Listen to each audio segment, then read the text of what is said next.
Hello guys, welcome back to my channel. வீடியோக்குள்ளே போகிறதுக்கு முன்னாடி மறக்காம அந்த வீடியோக்கு ஒரு லைக்கை போட்டுருங்க. லாஸ்ட் பார்ட்டில் தம்பிக்காரனோட பொண்டாட்டி தம்பியை வலுக்கட்டாயமாக சைக்கோ பையனோட ரூமுக்கு அழைச்சிட்டு வந்திருப்பா. அவனும் என்ன விஷயம்னு கேட்குறான். அதுக்கு இவ பதில் சொல்லாமல் முழிச்சிக்கிட்டு இருக்கா. உடனே அவனும் இங்கே பாருங்க, வந்த விஷயத்த சொல்லுங்க, இல்லாட்டி இங்கிறது கிளம்புங்க, எனக்கு நிறைய வேலை இருக்குது அப்படிங்கிற மாதிரி சொன்னதும் அவ்வளோ ஒரு விஷயத்த சொல்கிறேன். இந்த மாதிரி எங்களுக்கு புதுசாக கல்யாணம் ஆயிருக்கு, உங்களுக்கும் தான். ஆனால் இந்த விஷயம் ஊரில் இருக்கிற யாருக்கும் தெரியாது இல்லையா, அதனால ஒரு பார்ட்டி மாதிரி வீட்டில் பண்ணலான்னு யோசிச்சு வச்சுருக்கேன். நீங்கள் என்ன சொல்கிறீங்க, பார்ட்டி வச்சிடலாமா அப்படின்னு கேட்டால் ஒரு ஆட்டக்காரி கிட்ட பார்ட்டியை தவிர வேற என்னத்தை எதிர்பார்த்துட முடியும், நீங்கள் என்ன வேணால் பண்ணிக்கோங்க, நாங்கள் எதுக்கு வரப்போகிறது கிடையாது, ஏன்னா நான் ரொம்ப பிஸி அப்படிங்கிற மாதிரி சொல்லிட்டு கதவை சாத்திடுறான். அவளுக்கு ரொம்ப அவமானமாக போயிடுது, வந்து அசிங்கப்பட்டு போகிறா.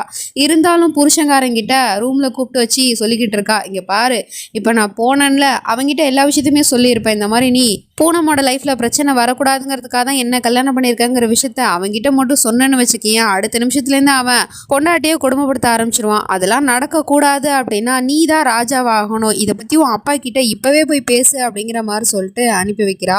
இவன் பேசுவானா மாட்டானாங்கிறது தெரியல. இந்த பக்கம் இவன் அயன் பண்ணிட்டு இருக்கும் போது தானே வந்து பேசினா, அதனால ஷர்ட் வந்து தீஞ்சு போச்சு போல, என்ன தீஞ்ச ஸ்மெல் அடிக்குது அப்படின்னு சொல்லிட்டு நம்ம ஹீரோயினி டக்குன்னு அயன் பாக்ஸ் ஆஃப் பண்ணிட்டு ஷர்ட் எடுக்க போனா உடனே இவன் கோவப்பட்டு என் ஷர்ட்டை தொடாத அப்படின்னு சொல்லிட்டு அது தூக்கி வீசிக்கிட்டே இருக்கான். வேற ஷர்ட்டை போட்டு வந்துட்டு உங்ககிட்ட எத்தனை தடவை சொன்னாலும் உனக்கு புரியாதா அப்படின்னு சொல்லிட்டு தன்னோட கையை கோவத்தில் அங்கே இருக்கிற டேபிளில் அடிச்சுக்கிட்டு இருக்கான். அங்கே சிசர் இருந்திருக்கும் போல, அதில் கை கட்டாயிடுச்சு. இதை பார்த்துட்டு இவ தொட போனா இப்போதானே அவங்ககிட்ட சொன்னேன் அப்படின்னு சொல்லிட்டு அவன் இங்கேருந்து கோமா கிளம்பி போயிடுறான். மருந்தும் போடலை, கையில் வர அடிபட்டுருக்கு. அதுக்கப்புறம் கொஞ்ச நேரம் கழிச்சு ரூமில் தான் உட்காந்துருப்பான் போல. அம்மா அந்த பக்கமாக போனவங்க இவனோட கையில் ரத்தம் வடிஞ்சிட்டு இருக்கிறத பார்த்துடுறாங்க. உடனே ஓடி வந்து என்னாச்சுப்பா உன் கைக்கு, இவன் நான் மருந்து போட்டு வரேன் அப்படிங்கிற மாதிரி சொன்னால் ஒன்றும் தேவையில்ல, இங்கேருந்து கிளம்புங்க அப்படிங்கிற மாதிரி சொல்லிட்டு இருக்கான். இந்த விஷயம் உன் பொண்டாட்டிக்கு தெரியுமா அப்படின்னு கேட்டால் தெரியும்னு சொல்கிறான்.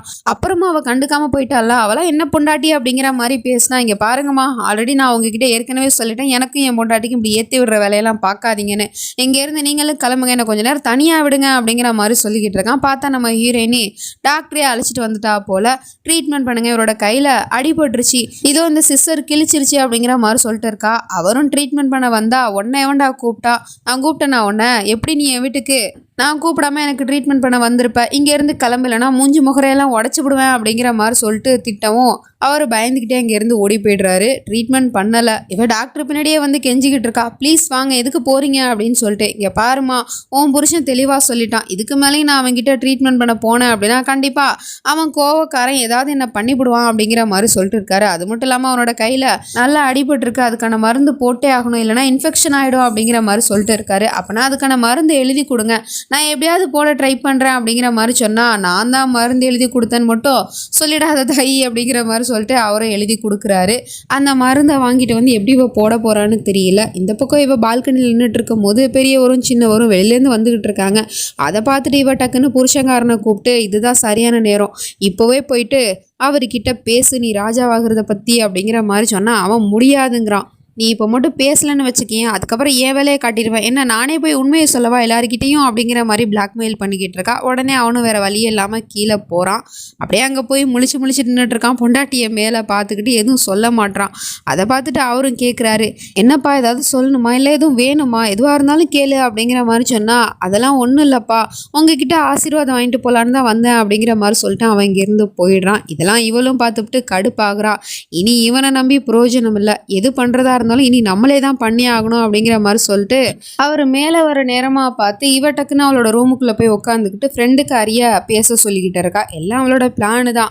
அவரும் அப்படியே கிராஸ் பண்ணி ரூம் பக்கமாக போகும்போது அப்போ ஃப்ரெண்டுக்காரி கேட்குறா, ஏண்டி இப்போ உன்னோட மாமனார் தானே இந்த ஊரோட ராஜாவாக இருக்காரு, அவருக்கு அப்புறம் அந்த பதவி யாருக்கு போகும், ஏன்னா அவருக்கே 3 பசங்க இருக்காங்க இல்லையா, அந்த 3 பசங்களில் யாருக்கு கொடுப்பாங்கன்னு நீ நினைக்கிற அப்படிங்கிற மாதிரி சொல்லிட்டு கேட்டா இவ உடனே, இப்போ எதுக்கு அதெல்லாம் பற்றி பேசிகிட்டு இருக்கா, வாயை முருடி அப்படிங்கிற மாதிரி ரொம்ப நல்லவ மாதிரி பேசிகிட்டு இருக்கா. இதெல்லாம் அவரும் தூரத்துலேருந்து பார்த்துக்கிட்டு தான் இருக்காரு. அப்போ ஃபோனில் பேசிகிட்டு இருக்கவளோ, கண்டிப்பாக உன் புருஷனுக்கு தான் கொடுப்பாருன்னு நினைக்கிறேன், ஏன்னா உன் புருஷன் அவரோட அப்பாவோட உயிரை காப்பாற்றிருக்காரு, அவர் அப்பா ஒன்றும் சாதாரண ஆள் இல்லை, இந்த ஊரோட ராஜா, ஒரு ராஜாவோட உயிரை காப்பாற்றினவருக்கு தானே அவரோட பதவியை கொடுக்கணும், அதுதானே நியாயம் அப்படிங்கிற மாதிரி பேசிகிட்டு இருக்கா. வாயை மூடு, இதுக்கப்புறம் இதை பற்றி பேசாத அப்படின்னு சொல்லிட்டு டக்குன்னு இந்த பக்கம் தெரியாத மாதிரி திரும்புகிறா.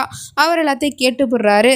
சாரி மாமா, அது என் ஃப்ரெண்டு ஏதோ தெரியாமல் பேசிட்டா, அதை நீங்கள் ஒன்றும் மனசில் வச்சுக்காதீங்க அப்படிங்கிற மாதிரி சொன்னால் அவர் எந்த பதிலுமே சொல்லாமல் இங்கேருந்து போயிடுறாரு. ஆனால் அது எல்லாத்தையும் கேட்டுட்டு இருந்தாலும் என்ன முடிவெடுப்பாருன்னு தெரியலையே அப்படிங்கிற மாதிரி இவ யோசிச்சுட்டு இருக்கா. இந்த பக்கம் நம்ம ஹீரோயினி மருந்தை வாங்கிட்டா போல், அதை மாமியார்கிட்ட கொடுத்து உங்கள் பையன் கையில் போட்டு விடுங்க அப்படின்னு சொன்னால் அந்தம்மா முடியாதுங்குது.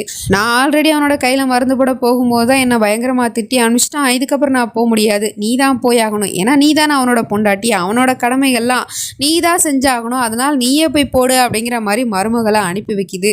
அவளும் வேற வழி இல்லாமல் போயிட்டுருக்கா. இந்தம்மா வழக்கமாக எப்போதும் போல் வெள்ளத்தனமாக யோசிச்சு தான் அனுப்பி வைக்குது. அந்த விஷயம் தெரியாமல் அவளும் போயிட்டுருக்கா. அங்கே பார்த்தா அவன் ரூமில் ஃபோன் பேசிகிட்டு இருக்கான். இவளும் மருந்தை எடுத்து கையில் வச்சுக்கிட்டு இருக்கா. டெட்டால் தான், அதை அவளோட கையில் அப்ளை பண்ணணும். பட் எப்படி அப்ளை பண்ண போகிறாங்கிறது தான் டாஸ்கே. அவன் ஃபோன் பேசிக்கிட்டு இருக்கான். அப்போ டக்குன்னு இவன் மருந்தை கையில் எடுத்து வச்சுக்கிட்டு டக்குன்னு அப்படியே அவன் மேலே விழுகிற மாதிரி விழுந்து அவனோட கையில் அப்படியே மருந்தை ஊற்றி விட்டுறா. ஒரு வழியாக அப்ளை பண்ணிட்டா. என்ன பண்ணிகிட்டு இருக்க நீ, பார்த்து நடக்க மாட்டியா அப்படிங்கிற மாதிரி சொல்லிட்டு அவன் திட்டிட்டு அங்கே இருந்து போயிடுறான். ஆனால் அவனோட கையில் நல்லபடியாக மருந்தை போட்டு விட்டுட்டா. அப்புறம் இந்த பக்கம் பெரியவர் தன்னோட தம்பிக்கிட்ட சொல்லிட்டு இருக்காரு, நான் பேசாமல் ரிட்டையர் ஆகிறவா, எனக்கும் வயசாயிடுச்சுல்ல அப்படிங்கிற மாதிரி சொல்லிட்டு இருக்காரு.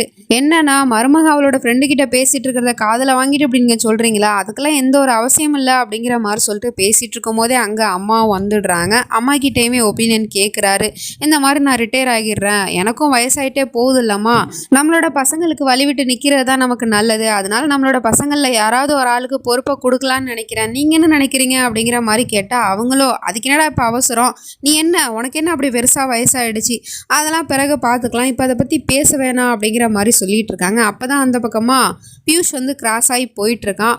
அவனை ஸ்டாப் பண்ணி கேட்குறாரு, நீ என்னப்பா நினைக்கிற, நான் பேசாமல் ரிட்டையர் ஆகிறவா, எனக்கும் வயசாயிட்டே போகுதுல்ல, யாருக்கு அந்த பதவியை கொடுக்கலாம் அப்படிங்கிற மாதிரி சொல்லிட்டு கேட்டால் இவன் உடனே பொண்டாட்டியை பார்க்குறான். இது உன்னோட வேலை தானா, நீ ஏதோ பண்ண போய் தான் இவர் இப்படி பேசுகிறாரு அப்படின்னு சொல்லிட்டு அவன் ஒரே விஷயத்த சொல்லிடுறான் தெளிவாக, அது உங்கள் விருப்பம், நீங்கள் யாருக்கு வேணாலும் கொடுங்க அப்படிங்கிற மாதிரி சொல்லிட்டு அங்கேருந்து போயிடுறான்.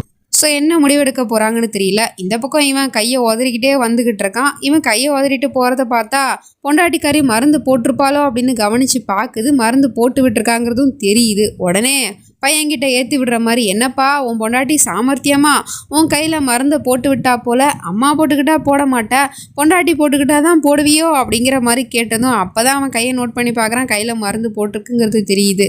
உடனே அவன் இங்கேருந்து பொண்டாட்டியை பார்க்குறதுக்காக போயிட்டுருக்கான். அதுக்குள்ளே இவ காஃபியில் எப்படியாவது மாத்திரையை கலந்து கொடுத்துடலாம் அப்படிங்கிற மாதிரி சொல்லிட்டு கலக்கிக்கிட்டு இருக்கா. பின்னாடி இவன் நிற்கிறத பார்த்துட்டு பயந்து போயிடுறா.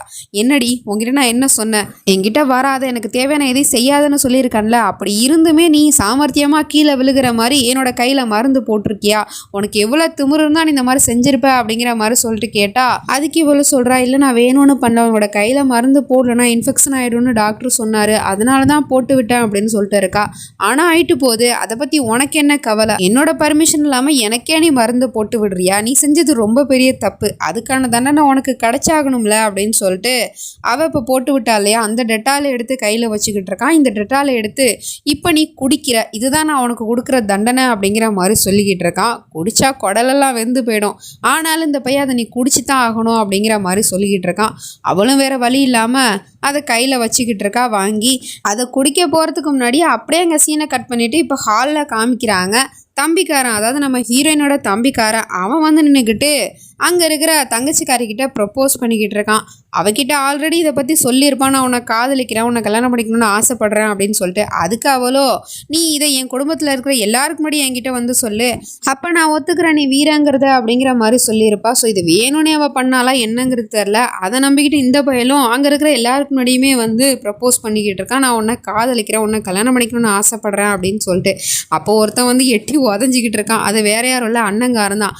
எவ்வளோ திமிரு இருந்தா எங்கள் வீட்டுக்கே எங்கள் வீட்டு பொண்ணையே காதலி பண்ணி எல்லாருக்கு முன்னாடியும் சொல்லிக்கிட்டு இருப்ப அப்படிங்கிற மாதிரி சொல்லிவிட்டு சட்டையை பிடிச்சி கேட்டுக்கிட்டு இருக்காரு. அவனும் உங்கள் தங்கச்சி என்னை காதலிக்கிறா, அவகிட்ட வேணா கேட்டு பாருங்க அப்படிங்கிற மாதிரி சொன்னா. அவகிட்ட கேட்டால் அவள் இல்லவே இல்லைன்னு சொல்கிறா. இல்லை, இவனை போய் நான் எப்படி காதலிப்பேன், இவனுக்கு என்ன தகுதி இருக்குது அப்படிங்கிற மாதிரி பல்ட்டி அடிச்சிடுறா. உடனே இவனை வெளுக்கிறதுக்கு இங்கே தயாராகிட்டு இருக்காங்க. அது சமயம் அந்த பக்கம் நம்ம ஹீரோயினி கையில் அந்த பாட்டிலை வாங்கி வச்சுட்டு இருந்தா இல்லையா, இவனும் குடின்னு சொல்லிக்கிட்டு இருக்கான். அவளும், நான் உங்களுக்கு நல்லது தான் பண்ணேன், அதுக்கு எனக்கு நீங்கள் இந்த தண்டனை கொடுக்குறீங்க அப்படின்னா அதை நான் தாராளமாக ஏற்றுக்கிறேன் அப்படின்னு சொல்லிட்டு அதை அப்படியே குடிக்கிறதுக்கு போயிட்டு இருக்கா. குடிச்சா என்ன நடக்குங்கிறது நமக்கும் தெரியும், அவனுக்கும் தெரியும். இருந்தாலும் அவன் பொண்டாட்டியை குடிக்கட்டும்னு சொல்லிட்டு வேடிக்கை தான் பார்த்துக்கிட்டு இருக்கான்.